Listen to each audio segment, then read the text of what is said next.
Ikaw ba ay isang goldfish keeper na lagi namamatayan ng mga isda? So ngayong araw, bibigyan kita ng tatlong mahalagang tips na makakatulong sa iyong goldfish journey. Number 1 na silent killer, overfeeding.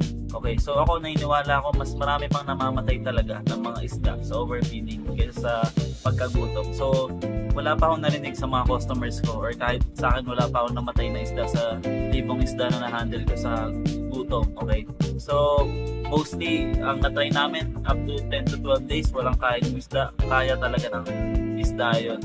So usually talaga namamatay sa overfeeding. So i-explain natin yan. So hatiin natin yung overfeeding sa dalawang klase. So una na dyan is yung overfeeding na sobra yung binigay mong pakain.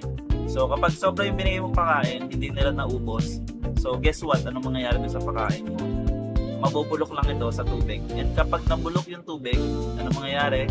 Mag-ammonia spike, ma-stress yung fish. So doon mag-umpisa yung mga sakit ng fish hanggang sa possible mamatay. Then pangalawang klase ng overfeeding is yung naubos nga nila yung pagkain nila kaso hindi naman kinaya ng space tsaka ng filtration. Nag-ammonia spike pa rin. So ang gusto kong sabihin dito is yung nagtatry kang mag-groom pero hindi naman ready yung space tsaka yung filtration. Okay? Sinama ko rin siya sa category ng overfeeding kasi ang pinakagusto kong sabihin sa inyo guys, hanggat hindi pa kayo ganun kabihasa, hanggat hindi pa kayo ganun ka-prepare sa kailangan space tsaka filtration ng mga isda, manage your feeding. Okay? So kung hindi pa talaga kaya yung space and filtration, kalimutan nyo muna yung mga grooming na yan. Hindi pa para sa inyo yan. Pero kung ako syempre, pinakamasasuggest ko rin, lakayan nyo palalo yung aquarium nyo. Okay, so para hindi siya mabilis mag-ammonia spike. And nga pala, isa pa about sa overfeeding, kung babakasyon kayo mga 3 to 5 days, huwag nyo nang pakainin yung mga isda nyo. Okay? So, mas marami pa akong customer na namatayan ng isda sa nag-iwan ng maraming pagkain. So, ayun, after 1 to 2 days, bulok na yung tubig, patay lahat. Kasi sobrang dami nang iniwan eh. Ano mangyayari doon? Mabubulok. So, mas okay pa na hindi sila kumain ng mga 3 to 5 days. Okay? So, ayun, as I said, sa amin, natry na namin 10 to 12 days, wala namang problema. Kaya nila pag nagpa-quarantine. Then, pangalawang silent killer is yung water shock. So, usually guys, ang inisip natin pag sinabing water shock is yung pag-acclimate lang o pag-transfer ng fish. Hindi. So, isa pa sa mga pinaka-cause ng water shock is yung pag nag-water change. So, lalo ngayon, summer, kailangan kasi alam nyo yung temperature nung existing na tubig nyo tsaka yung ilalagay nyo tubig. Okay? So, tip ko lang, if masyadong malamig or masyadong mainit yung lalagay nyo tubig, for example, nasa 50 to 60% water change, lagyan nyo ng interval yung paglagay ng tubig. So, lagay mo na ng 20%, hayaan nyo muna mag-adjust dun yung mga isda. Tapos lagay ulit ng 20%, hayaan muna ulit mag-adjust dun yung fish. Tapos tsaka nyo punuin. Okay? So, yan, may interval.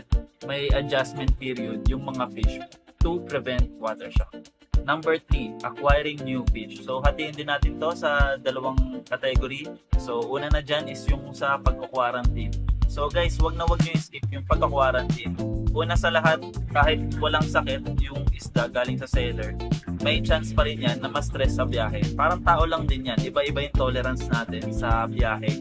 And kapag stress ang fish na dumating sa inyo galing sa biyahe, ano mangyayari? Mauubos yung slime coat. And kapag naubos yung slime coat, mas may chance siyang pasukan ng bacteria and parasite. Okay?